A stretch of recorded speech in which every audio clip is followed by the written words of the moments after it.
কৃষ্ণকালী মা যেখানে, ভয় নেই সেখানে। গতকাল পালিত হলো ধুমধাম করে কৃষ্ণকালী মায়ের বাৎসরিক উৎসব।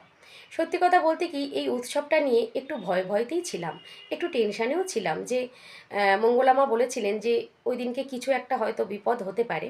সেটা শোনবার পর থেকে একটু ভয়ে ছিলাম যে ভক্তদের কিছু হবে না তো, বা মন্দিরের ওপর কোনো বিপদ আসবে না তো।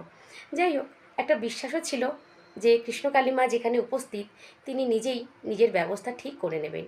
আর সেটাই হয়েছে। কালকে ধুমধাম করে পালিত হলো কৃষ্ণকালী মায়ের বাৎসরিক উৎসব। আর দূর থেকে দেখছিলাম ভক্তদের সেই প্রাণ খোলা উল্লাস। সত্যি নিজে যেতে পারলাম না, কিন্তু মনটা পড়েছিল ওখানেই। দারুণ লাগছিল দেখতে। ভক্তরা যখন হরিনাম সংকীর্তন করছিল, দারুণ লাগছিল দেখতে। আর কৃষ্ণকালী মায়ের যে রাজসজ্জা, সেটা তো সত্যি চোখ ফেরানো যাচ্ছিল না। মানে অসাধারণ লাগছিল। প্রত্যেক দিনই ভালো লাগে, কিন্তু কালকে যেন স্পেশালভাবে খুব সুন্দর লাগছিল। মঙ্গলা মাকেও অপূর্ব লাগছিল। মানে মা মেয়ে দুজনার দিক থেকেই চোখ ফেরানো যাচ্ছিল না। সত্যি কথা বলতে কি, যাওয়ার ইচ্ছা ছিল, কিন্তু যাওয়া হলো না। যাই হোক, ভবিষ্যতে আবার যাব। আর কালকের ওয়েদারটা কিন্তু বলতেই হবে, মানে মারাত্মক ওয়েদার ছিল। মানে এই গরমের মধ্যে ঠান্ডা ঠান্ডা মেঘলা আকাশ। সত্যি মা চাইলে কি না হয় বলো।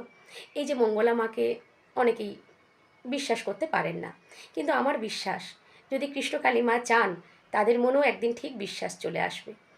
যাই হোক, কালকের অনুষ্ঠানটা দেখে ভীষণ ভালো লাগলো।